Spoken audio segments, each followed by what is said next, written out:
Midjourney has finally released their first AI video model, Video V1, which allows you to turn static images or uploaded images into video with a prompt. Here's everything you need to know and how to use it.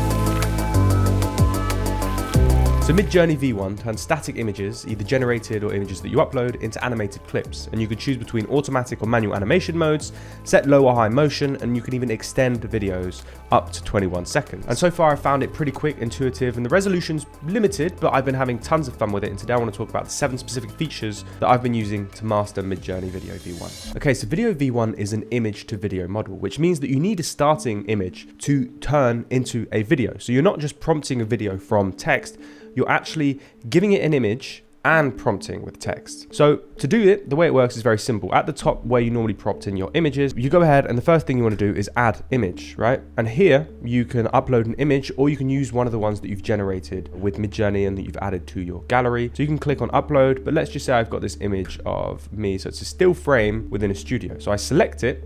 And now as you can see, that's been used as the starting frame. And all I would have to do is, let's say, presenter turns into ice. What I'm going to do is just click send. And now as you can see, my videos are actually being generated. And while we wait for that to generate, let me talk about manual versus automatic generation, because what we just did was a manual generation. And a manual generation is when you actually give Midjourney's video AI context as to what you want to happen from the starting image. Whereas an automatic generation would have been if I left the text prompt empty. So it was up to the AI to interpret what was going to happen in that video. And so it uses the context within the image to basically animate what's going to happen. For example, if you had an image of a motorbike and a ramp in the distance, most likely the AI would think, okay, well, the motorbike is going to launch off the ramp. And so that's what it would generate. But if you wanted something else to happen, you might want to do a manual animation, which means that you just type in a prompt and basically ask it to either miss the ramp or the motorbike blows up. Something silly like that wouldn't usually happen. That's the difference between a manual versus an automatic prompt. My manual animation has just finished generating, and so as you can see, it says turn presenter into ice. And so let's take a look. As you can see, we've got 4 different clips, 5 seconds, but the presenter doesn't turn into ice. And by the way, quick tip, if you hold down command, you can actually scrub through the video like it was the timeline. It's a lot easier when you want to compare the 4 different videos. But in none of these did the presenter turn into ice. Now, if we take a look on the right here, it's because we had the raw prompt toggled on. And so if we take a look at the settings, as you can see, raw is toggled on. And this basically means when you toggled raw on, that it suppresses Midjourney's stylized aesthetic that it applies to all prompts by default. So when you've got a really in-depth and detailed prompt, it's a good idea to try out raw and see what the results give you. But when you're doing something as simple as the presenter turns into ice, you want to go to standard. And so this was actually a mistake that I made, but that just allowed me to teach you the lesson that use standard when you're doing very simple and quick prompting, which is what most people are going to do. But when you're going really in-depth and detailed, use raw. But so now if we do the same generation, right, the exact same with standard, let's take a look. As you can see, I've got this weird like ice animation that like covers my body. Quite strange, but the presenter turns into ice, right? So it's respecting the command.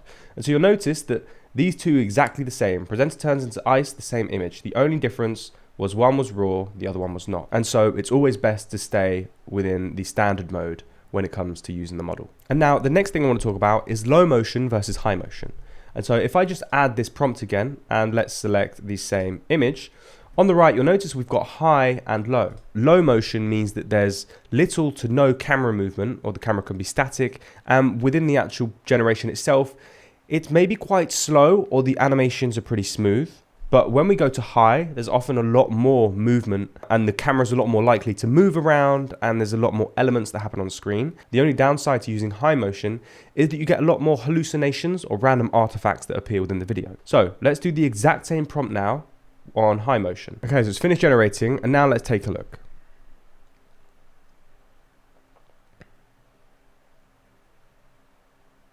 So as you can see, first of all, like the first thing you notice is there's a lot more camera movement, right?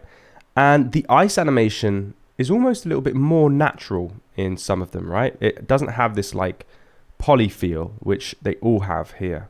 It looks a little bit more realistic. But when using high motion, I've also found that in some of the older videos, so let me just go through and show some of the pre-existing ones. So like high motion here, it tends to look a little bit less like the reference image you give it. If we look at some of these here, it tends to hallucinate a little bit more and just doesn't always look like me as much, right? My face changes a lot more. But when I'm in low motion, I feel like it sticks a little bit more to the original image and the original look. And now speaking of, right? So once you've done a video, you can actually extend it. So with every generation, it generates about 5 seconds. But you'll notice that I've got extend auto and extend manual. And now extend auto, again, this will just extend it about 4 seconds, but it will do it automatically based on the context of the actual image and the pre-existing prompt. But we could go ahead and click extend manual, and then we could change it. So presenter turns into ice and then bursts into flames, right? Just like this. And I'm going to leave it on low motion, and actually no, let's select high, and then I'll click submit. But I also want to do is I'm going to extend auto. So now we've got these two coming, and we'll compare the two. All right, so this is the auto extended one. So presenter turns into ice, and we've added another 4 seconds. And essentially it stays similar. Ice kind of just bursts out of my ears or from behind my head. But let's go to the manually extended one. So it turns into ice and then bursts into flames.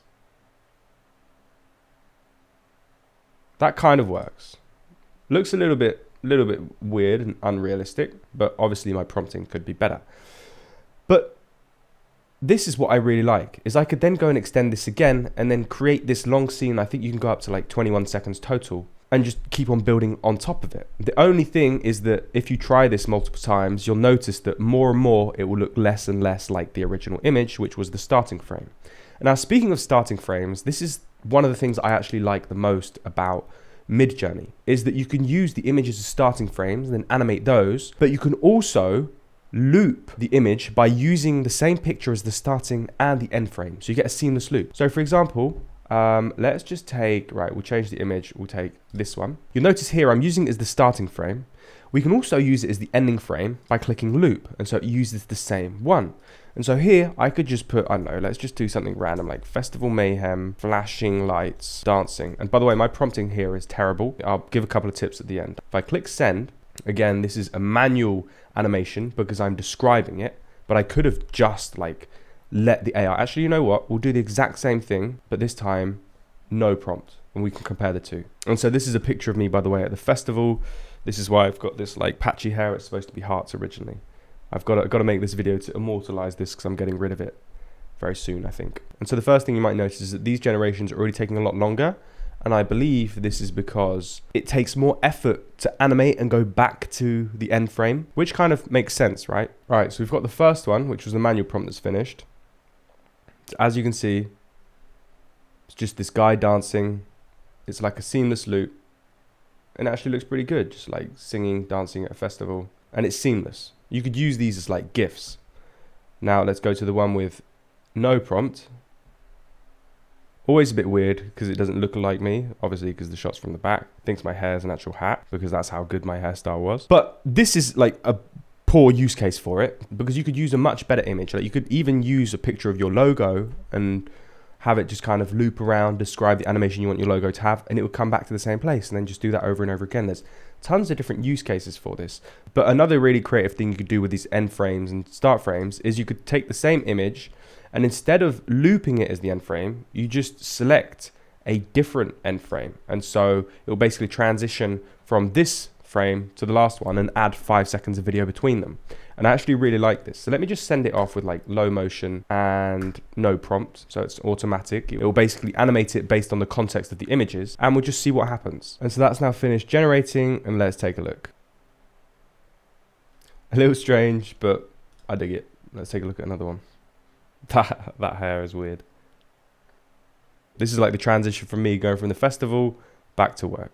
And as you can see, the possibilities here are quite endless. You can get really creative with it. Some of these results are so funny. I absolutely love Midjourney Video, and this is just Video V1. Imagine what Video V7 is going to look like. The progress that they made with images, we're also going to see it with video. It's going to be awesome. And now before you leave, here's some quick tips, because the prompting that I was actually doing in this video was pretty poor. First of all, I do always recommend like manual prompting. Sometimes automatic works if it's really obvious to what you want, but otherwise manual prompting is the best. But try both and see what results you prefer. When it comes to prompting manually, make sure you use like action verbs like running, rises, and then temporal cues like while, then, afterwards. And when it comes to scene changes, things like camera pans to reveal this kind of thing.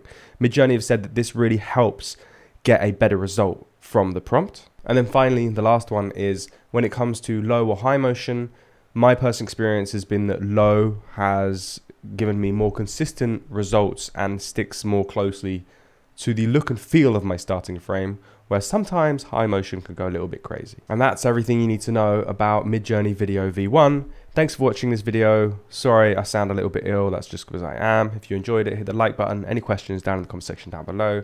And to learn more about AI tutorials for content, subscribe. Thanks for watching.